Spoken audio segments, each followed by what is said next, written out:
हुकूमत ने बिलावल की सालसी की पेशकश मान ली। पीटीआई से बात करने की जिम्मेदारी भी उन्हीं को दे दी। राना सनाउल्लाह कहते हैं कि अगर बिलावल भुट्टो जरदारी तहरीक इंसाफ से इजलास में शिरकत की यकीन दहानी हासिल कर लें तो कौमी सलामती कमेटी का इजलास दोबारा बुलाने में कोई हर्ज नहीं। बिलावल भुट्टो जरदारी खुद हुकूमत में हैं। अगर पीटीआई और हुकूमत के दरमियान मुज़ाकरात में कामयाब हो जाते हैं तो ये हमारी ही कामयाबी होगी। बिलावल भुट्टो की पीटीआई के साथ मुज़ाकरात में पेशरफ्त हुई तो हुकूमत वेलकम करेगी। DGISPR ने प्रेस कॉन्फ्रेंस में कहा था कि 9 मई पर सिंध के दिल से मुआफ़ी मांगनी होगी। इससे सूरत हाल बेहतरी की तरफ जा सकती है और जानी भी चाहिए। पीटीआई ने हमारे साथ सियासी मुखालफत को दुश्मनी में बदल दिया। एक सवाल पर राना सनाउल्लाह ने कहा कि पीका कानून की जरूरत है, इसके गलत इस्तेमाल की शिकायत भी जायज है, इस पर बैठकर बात होनी चाहिए।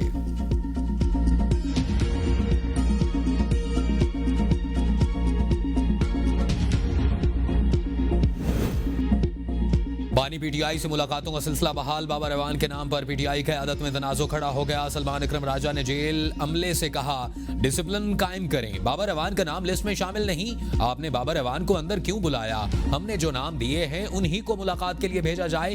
तमाम मामला हाई कोर्ट में तय हो चुका है। बुशरा बीबी की जानिब से सलमान सफदर, उस्मान गिल का नाम शामिल कर लें। सलमान अकरम राजा ने जेल गेट पर अमले को 6 रहनुमाओं के नाम दिए।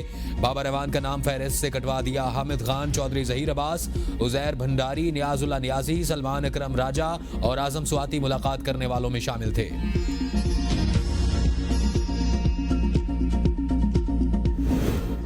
पाकिस्तानी सहाफियों के इसराइल जाने की इतलात का नोटिस लिया। पाकिस्तानी पासपोर्ट इसराइल के सफर के लिए करामत नहीं। तर्जुमान दफ्तर खारजा कहते हैं कि फलस्तीन के मसले का मुनसिफाना हल चाहते हैं। पाकिस्तान का इसराइल से मुताल्लिक मौक़िफ़ तब्दील नहीं हुआ। पाकिस्तान फलस्तीनी अवाम के जायज़ हुकूक की हिमायत करता है।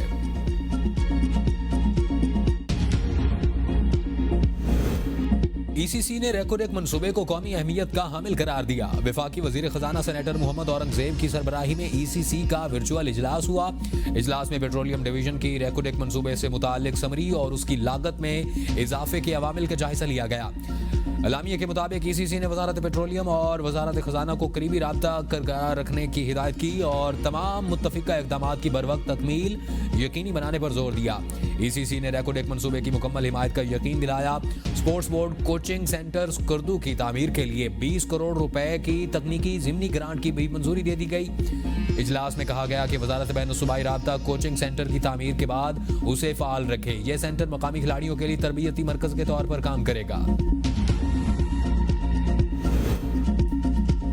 तोशाखाना जेल ट्रायल की आज अडियाला जेल में मुकर्रर समाअत मनसूख कर दी गई। अदालती अमला ने वकील बानी पीटीआई खालिद यूसुफ चौधरी को आगाह कर दिया।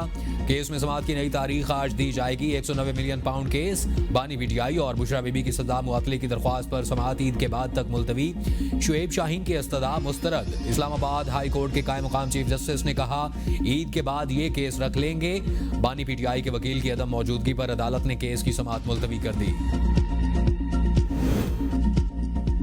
Army chief general Syed Asim Munir की वालदा की नमाज जनाजा अदा। जनरल सैयद आसिम मुनीर ने नमाज जनाजा खुद पढ़ाई। सदर आसिफ जरदारी, वज़ीर आज़म शहबाज शरीफ, साबिक वज़ीर आज़म नवाज शरीफ, चेयरमैन सेनेट यूसुफ रजा गिलानी, स्पीकर कौमी असम्बली अयाज सादिक समेत अहम सियासी शख्सियात, सफारतकारों, आला अस्करी हुकाम की शिरकत। साबिक आर्मी चीफ कमर जावेद बाजवा, अशफाक परवेज कियानी की भी शिरकत। ख्वाजा आसिफ, मोहसिन नकवी, राना सनाउल्लाह, तारिक फजल चौधरी, हनीफ अब्बासी, अमीर मुकाम, वज़ीर आला सिंध मुराद अली शाह और वज़ीर आला बलोचिस्तान सरफराज बुगटी की भी शिरकत। मामूल से कम बारिशें। तरबेला और मंगला डैम में पानी की शदीद कमी, खुश्कसाली का खतरा। सिंध, बलोचिस्तान और पंजाब में खुश्कसाली का अलर्ट जारी। महकमा मौसमियात के मुताबिक आइंदा माह भी मुल्क में मामूल से कम बारिश होने का इम्कान है और बढ़ते दर्जा हरारत के पेश नज़र खुश्कसाली का खतरा रहेगा। मुल्क में सितंबर 2024 से 21 मार्च 2025 तक बारिशें मामूल से 40% कम हुई। दीगर सूबों के मुकाबले में सिंध में सबसे कम बारिशें हुई। हुक्काम के मुताबिक इंडस रिवर सिस्टम अथॉरिटी की टेक्निकल कमेटी का इजलास तलब कर लिया गया। खरीफ सीजन के लिए दस्तयाब पानी का तखमीना और दस्तयाबी का जायजा लिया जाएगा।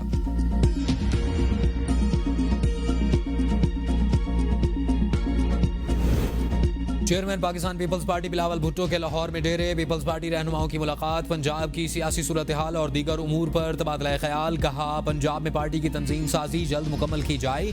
ईद के बाद पार्टी को पंजाब में मजीद मुतहर्रिक और फाल किया जाए। पीपल्स पार्टी की नून लीग के साथ पावर शेयरिंग के लिए काम कोऑर्डिनेशन कमेटी को तलब कर लिया। कोऑर्डिनेशन कमेटी बिलावल भुट्टो को नून लीग के साथ पावर शेयरिंग के हवाले से होने वाली पेशरफ्त पर ब्रीफिंग देगी। बिलावल भुट्टो कमेटी को आइंदा नून लीग के साथ होने वाले मुज़ाकरात के हवाले से हिदायत भी जारी करेंगे।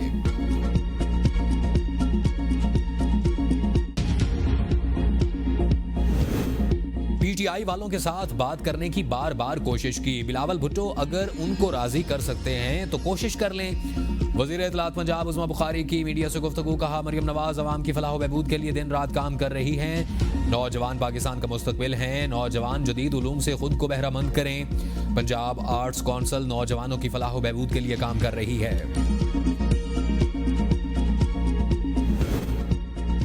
पीपल्स पार्टी हुकूमत का हिस्सा नहीं, हमारी मदद के बगैर नून लीग का वजीर आजम नहीं बन सकता था। पीपल्स पार्टी के रहनुमा सईद गनी की एबीएन न्यूज से गुफ्तगू।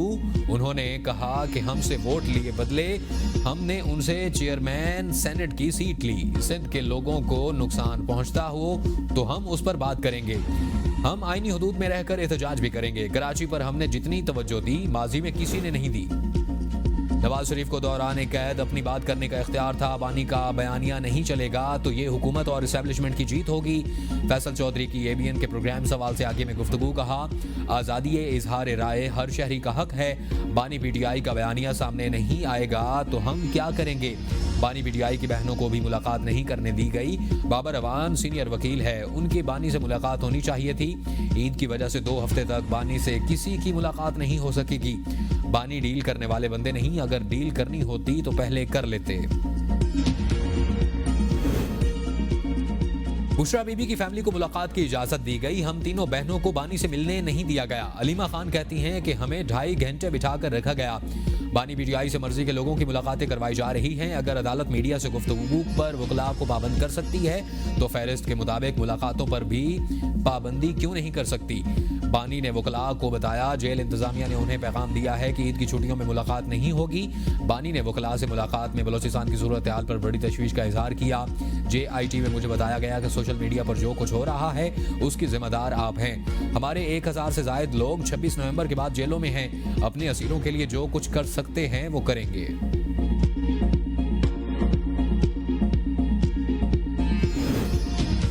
वफाकी हुकूमत ने चीनी की कीमतों में इजाफे से मुतालिक दावों को एक बार फिर मुस्तरद कर दिया। वफाकी वजीर राना तनवीर हुसैन की ज़ेर सदारत इजलास चीनी कीमतों का जायजा, मुल्क भर में तयशुदा नरखों के नफाज को यकीनी बनाने पर तबादला ख्याल। वज़ीर आज़म की मुआविन ख़ुसूसी हारून अख्तर, सेक्रेटरी सनत और दीगर आला हुकाम ने शिरकत की। पंजाब के नुमाइंदा ने बताया कि चीनी की थोक कीमत 159 रुपए फी किलो और रिटेल कीमत औसतन 164 रुपए फी किलो है। नुमाइंदा सिंध ने बताया कि सिंध में रिटेल कीमत 168 रुपए फी किलो है।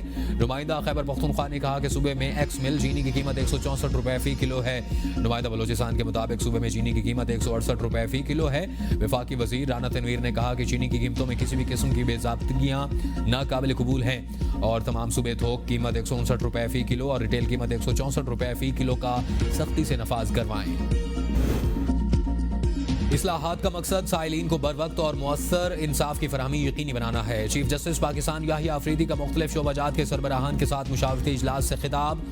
कहा, साइलिन इंसाफ के निज़ाम के बुनियादी स्टेक होल्डर्स हैं। साइलिन के साथ इज़्ज़त व वक़ार के साथ पेश आना मुस्बत अवामी तासुर को मज़ीद मजबूत कर सकता है। और इजलास में सुप्रीम कोर्ट के registrar, DG federal judicial academy, secretary कानून व इंसाफ कमीशन ने शिरकत की। अलामिया के मुताबिक इजलास में चीफ जस्टिस ने जारी अदालती इस्लाहात का जायजा लिया और अदालती तरीकाकार की डिजिटलाइजेशन, एहतसाब, शफाफियत को मज़ीद बेहतर बनाने पर जोर दिया। इजलास में अब तक हासिल किए गए नुमाया अहदाफ पर रोशनी डाली गई। ई फाइलिंग निज़ाम के कामयाब अमल दरामद का भी जायजा लिया गया। इजलास में IT डायरेक्टोरेट ने डिजिटल टेक्नोलॉजीज के इंतजाम पर पेशरफ्त से मुतालिक ब्रीफिंग दी।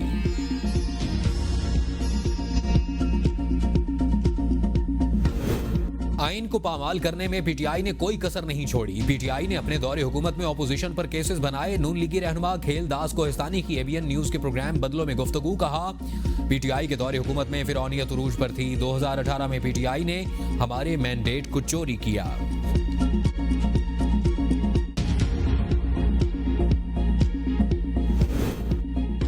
पीटीआई के एहतजाज को दहशतगर्दी के साथ मिलाना ठीक नहीं। कारकुनों को तोड़ने के लिए झूठे मुकदमात बनाए गए। पीटीआई रहनुमा अली सरफराज की एबीएन न्यूज के प्रोग्राम बदलों में गुफ्तगू। कहा, मुल्क में अदम इस्तेहकाम को पीटीआई से जोड़ने की कोशिश की जाती है। हारे हुए लोगों को फॉर्म 47 के तहत मुसल्लत किया गया। पार्लियामेंट लॉजेस में लोगों के घर तोड़े गए, कोई पूछने वाला नहीं।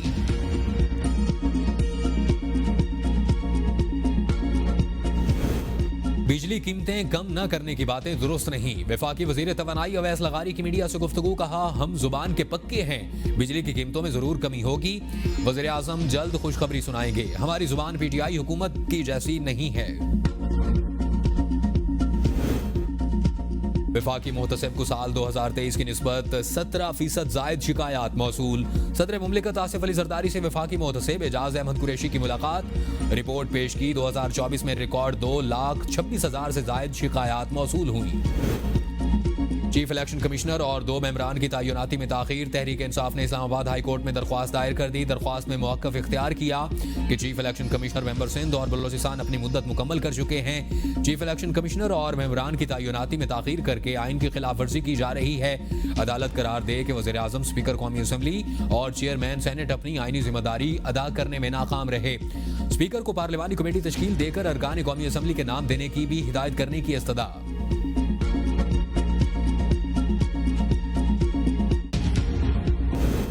सेनेटर्स की तनख्वाहें बढ़ने का बिल लचक गया। सदर मुमलिकत की जानिब से सेनेटर्स की तनख्वाहों में इजाफे का बिल पर एतराज आयद। पार्लिमानी ज़राए का कहना है, तनख्वाह में इजाफे का बिल मिनी बिल है।